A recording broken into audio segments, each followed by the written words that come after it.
भारतामध्ये इंग्रजी राजवटी विरुद्ध पहिला मोठा उठाव 1857 मध्ये झाला। या स्वातंत्र्य युद्धाच्या आधी 1824 मध्ये कित्तूरची वीर राणी चेन्नम्माने ब्रिटिशांना धूळ चारली। कित्तूरच्या रक्षणासाठी ती स्वतः रणांगणात लढली। देश रक्षणासाठी देशभक्तांची मजबूत फौज उभी केली।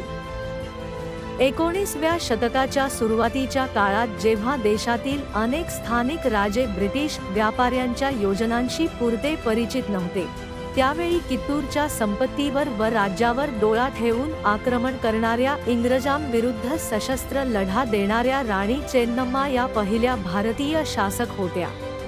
राणी चेन्नम्माचा जन्म कर्नाटकातील बेळगाव जिल्ह्यातील काकती किल्ल्यावर झाला। लिंगायत संप्रदायाचे उपासक असलेल्या राजघराण्यातील धुलाप्पा देसाई त्यांचे वडील तर आई पद्मावती देसाई होत्या। आपल्या मुलीचे सुंदर तेजस्वी रूपावरून आईवडिलांनी तिचे नाव चेन्नम्मा ठेवले, कारण चेन्नम्मा या शब्दाचा अर्थ सुंदर मुलगी असा होतो। तिचे शिक्षण राजकुळानुसार झाले। घोडेस्वारी, शस्त्राचा सराव करणे हे सारे ती वडिलांकडून शिकली। राज्यकारभाराच्या अभ्यासाबरोबरच कन्नड, उर्दू, मराठी व संस्कृत या भाषांचा त्यांचा अभ्यास होता। त्यावेळी कित्तूरवर राजा मल्लसर्ज हा प्रजावत्सल, न्यायी, कलाप्रेमी राजा राज्य करत होता। कित्तूर हे संपूर्ण हिंदुस्थानात हिरे, रत्ने याच्या व्यापारासाठी प्रसिद्ध होते। एकदा जंगलात नरभक्षक वाघाची शिकार मल्लसर्ज यांनी केली। त्यावेळी त्याच वाघाला तरुण चेन्नम्मानेही निशाणा बनवले होते। वाघाच्या शिकारी निमित्ताने राणी चेन्नम्मा आणि राजा मल्लसर्ज यांची नाट्यमयरित्या भेट झाली। चेन्नम्माच्या सौंदर्याने व शौर्याने प्रभावित होऊन राजा मल्लसर्जने राणी चेन्नम्मा बरोबर विवाह करून आपली पट्टराणी बनवले। बुद्धिमानी, प्रजावत्सलता, शौर्य, वर्तनातील रुजुता यामुळे त्या राजपरिवारात आणि प्रजेतही लोकप्रिय झाल्या। त्यांनी एका मुलाला जन्म दिला, परंतु दुर्दैवाने त्याचा अकाली मृत्यू झाला। अकस्मात राज्याशेजारच्या एका शत्रूने धूर्तपणे राजा मल्लसर्ज यास पकडून ठार केले। राजा मल्लसर्जची प्रजा, त्यांची पहिली पत्नी राणी रुद्रम्मा आणि राणी चेन्नम्मावर दुःखाचा डोंगर कोसळला।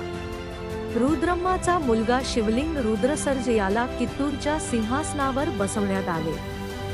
राजा रुद्रसर्ज हा कर्तबगार नव्हता, तथापि राणी चेन्नम्माने राज्य चालवण्यासाठी त्यास मोठे प्रोत्साहन व मार्गदर्शन केले।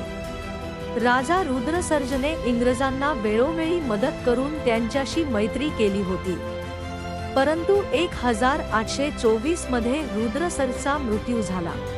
इंग्रजांच्या डोळ्यात कित्तूरचा प्रचंड खजिना भरला होता। कित्तूरचा राजा रुद्रसर्ज निपुत्र मरण पावला, म्हणजे आता आपण कित्तूर सहज हस्तगत करू असे धारवाड या संस्थानावर प्रभुत्व ठेवून असणाऱ्या ईस्ट इंडिया कंपनीच्या अधिकाऱ्यांना वाटले। पण राजा रुद्रसर्जने मृत्यूआधीच एका नातेवाईकाच्या मुलाला गुरुलिंग सर्जला दत्तक घेतले होते व मृत्यूपत्र करून त्यात उल्लेख केला होता की राजमाता चेन्नम्मा राज्याचा कारभार पाहतील। राजा गुरुलिंग रुद्रसर्जच्या मृत्यूनंतर इंग्रजांचा धारवाड संस्थानचा राजकीय अधिकाऱ्याने राणी चेन्नम्माने कित्तूर राज्य इंग्रजांच्या अधिपत्याखाली द्यावे म्हणून विविध संदेश आणि प्रलोभने पाठवली। कित्तूर राज्यातील यल्लाप्पा शेट्टी आणि व्यंकटराव नावाचे 2 देशद्रोही इंग्रजांना जाऊन मिळाले। कित्तूरची सर्व गुपिते उघडी करून आणि इतरही सर्वतोपरी मदत करण्याच्या बदल्यात त्यांना कित्तूरचे अर्धे राज्य देण्याचे इंग्रजांनी लालूच दाखवले।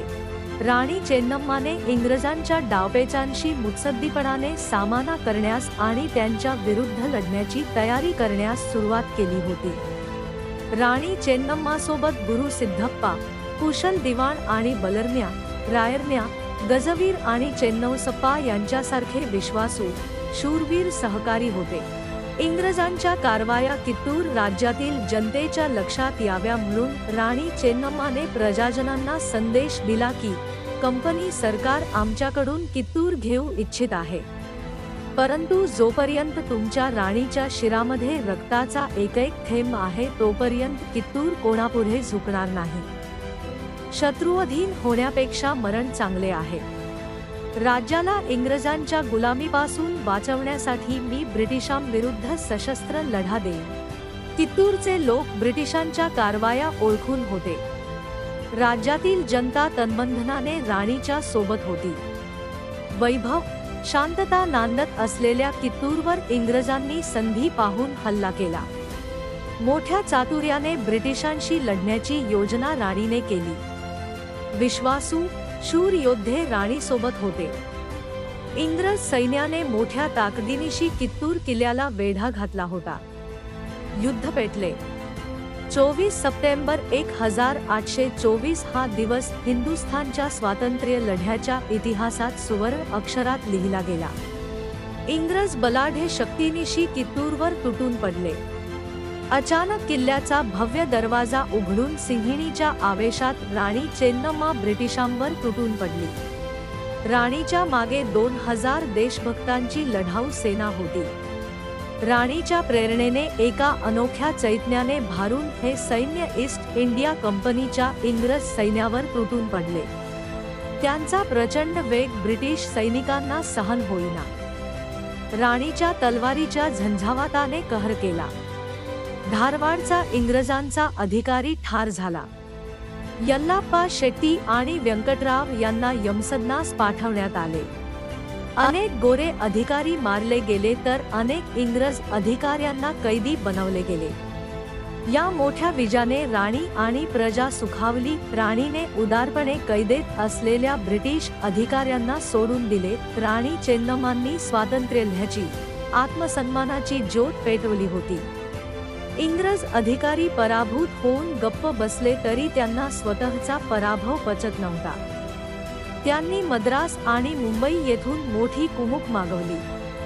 डिसेंबर 1824 मध्ये मोठ्या शक्तीनिशी आणि आधुनिक शास्त्रास्त्रे घेऊन ते पुन्हा कित्तूरवर तुटून पडले. कित्तूरच्या देशभक्त सैन्याने राणीच्या नेतृत्वाखाली मोठ्या जिद्दीने शत्रूशी टक्कर दिली.